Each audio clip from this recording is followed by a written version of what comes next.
intelligence briefing with the National Security Council.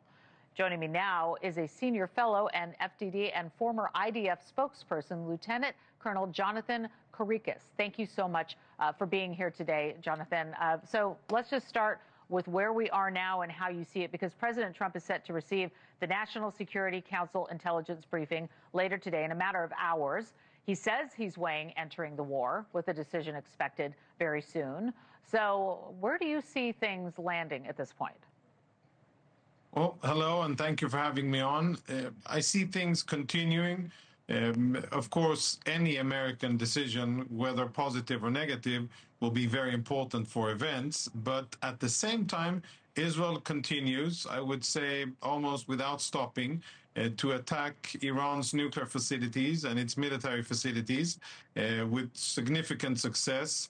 The day started, however, with a massive barrage of UAVs that were dispatched towards Israel.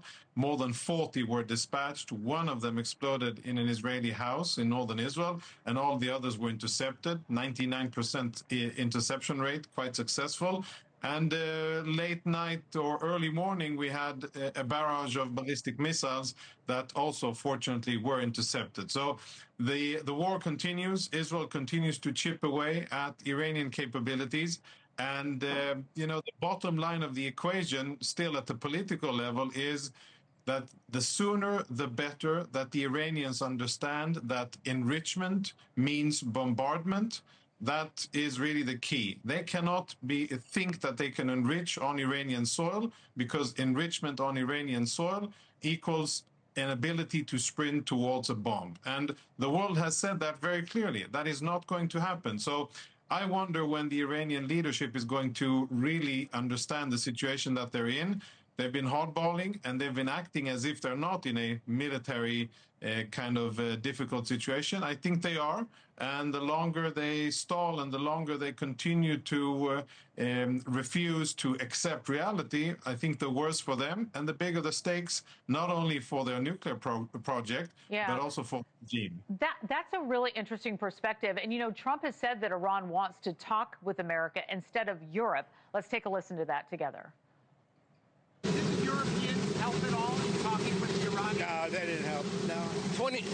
Iran doesn't want to speak to Europe. They want to speak to us. You agree with that?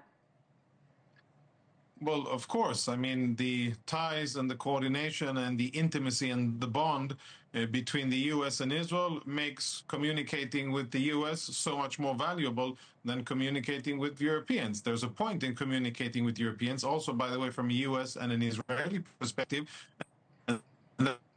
That is to kind of understand where the Iranian decision-making is and how they're feeling about things. I think the important outcome of the talks in Geneva can lead us to understand that the Iranians have not yet fully comprehended the severity of the situation, and their refusal to agree not to enrich on Iranian soil. I think what that does is it alleviates the likelihood of the U.S. joining in, because the Iranians are not getting the message. Well, we'll see where it goes from here, and we'll continue to check with you. Lieutenant Colonel Jonathan Conricus, thank you so much for joining us today. We appreciate it. And evacuating